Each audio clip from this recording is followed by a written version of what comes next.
In a stunning turn of events, NBA Commissioner Adam Silver announced a lifetime ban on Brittney Griner from the WNBA during a July 2025 press conference, sending shockwaves through the basketball world.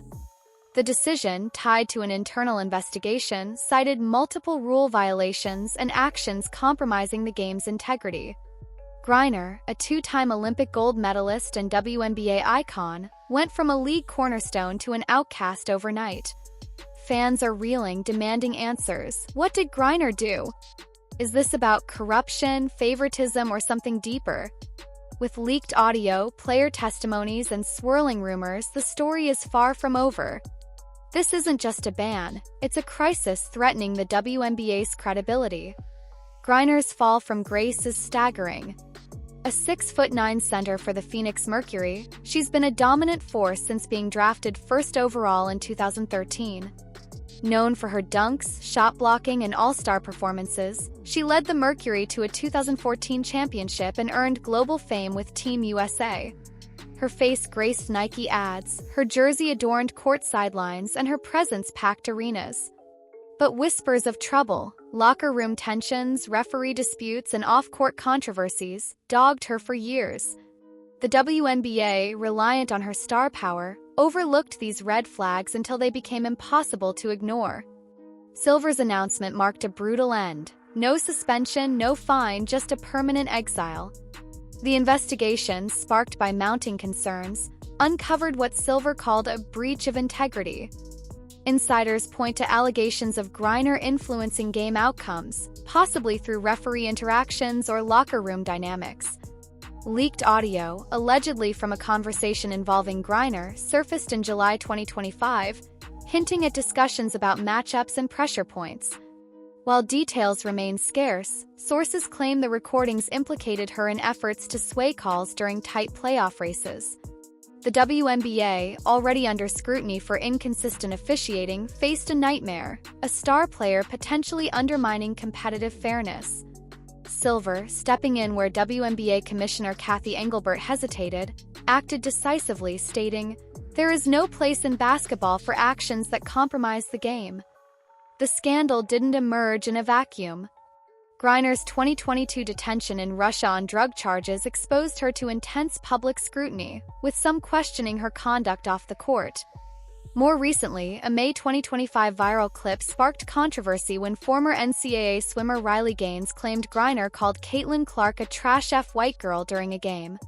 Though unverified due to lack of clear audio, the accusation fueled racial tension and led to the WNBA denying media credentials to Outkick, who pressed for answers.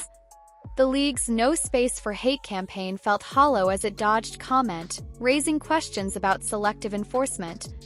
These incidents, combined with player complaints about favoritism, set the stage for the investigation. Caitlin Clark and Sophie Cunningham, rising stars in their own right, reportedly played pivotal roles. Sources say they provided closed-door testimonies, detailing games where referee calls seemed skewed, often benefiting Griner's team. Clark, the WNBA's golden rookie, has faced relentless physicality, elbows, body checks, uncalled fouls with little protection. Cunningham's June 2025 flagrant foul on J.C. Sheldon defending Clark was a protest against this inaction, earning her the nickname Bodyguard Cunningham. Their accounts, backed by alleged audio evidence, painted a picture of systemic issues: referees influenced, momentum swung, and a star given too much leash.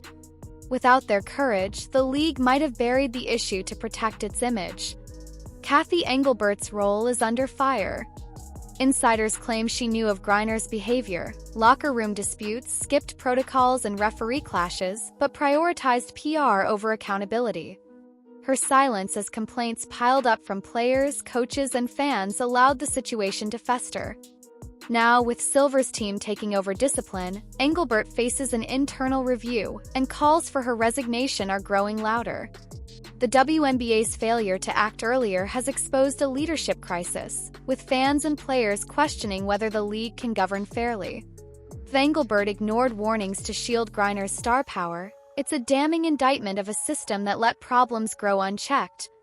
Griner's camp isn't staying quiet. Her legal team, in full defense mode, calls the ban unjustified and politically motivated, preparing an appeal and threatening court action. They demand access to all investigation records, including the leaked audio, and claim Griner is being scapegoated to distract from deeper league scandals. Her lawyers argue she was targeted for her outspokenness and influence, not corruption. They're framing her as a victim of a panicked WNBA, desperate to clean house before more dirt surfaces. If this goes to court, it could expose internal dealings, from referee assignments to sponsor pressures, turning a bad situation uglier.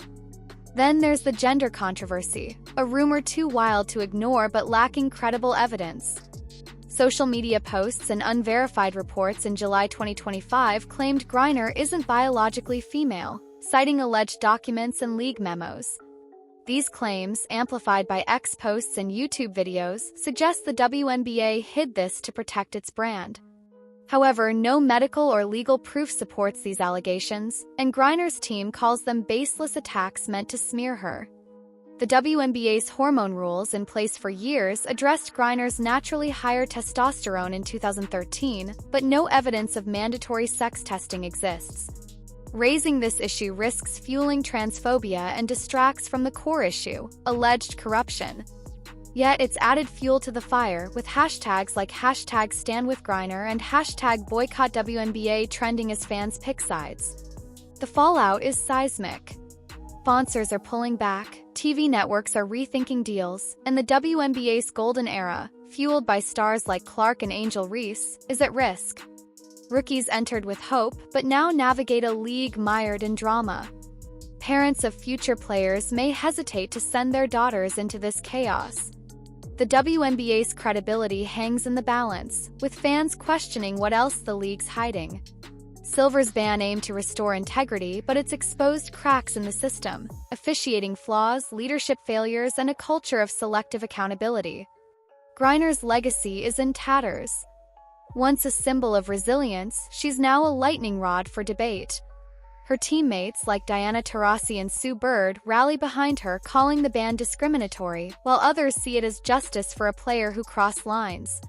Truth remains murky. Audio leaks and testimonies suggest influence peddling, but the full scope is unclear. Was Griner rigging games, or was she a convenient fall guy for a league desperate to deflect scrutiny? Her appeal could blow the lid off, revealing more about the WNBA's inner workings than Silver intended. The league faces a crossroads. Can it rebuild trust with better officiating, transparent discipline, and player protection? Or will it double down, risking further alienation? Engelbert's silence and Silver's iron fist haven't quelled the storm, they've amplified it. Players like Clark and Cunningham, by speaking out, have forced a reckoning, but they're now targets in a volatile league. The WNBA's future hinges on what comes next, reform or more cover-ups. Griner's fight, in court or public, will shape the narrative. For now, the basketball world watches, waiting for the next bombshell. What do you think? Is Griner's ban fair, or is she a scapegoat for bigger issues? Should Engelbert step down? Drop your thoughts in the comments, hit like if this scandal's got you hooked, and subscribe for more on the WNBA's wild ride.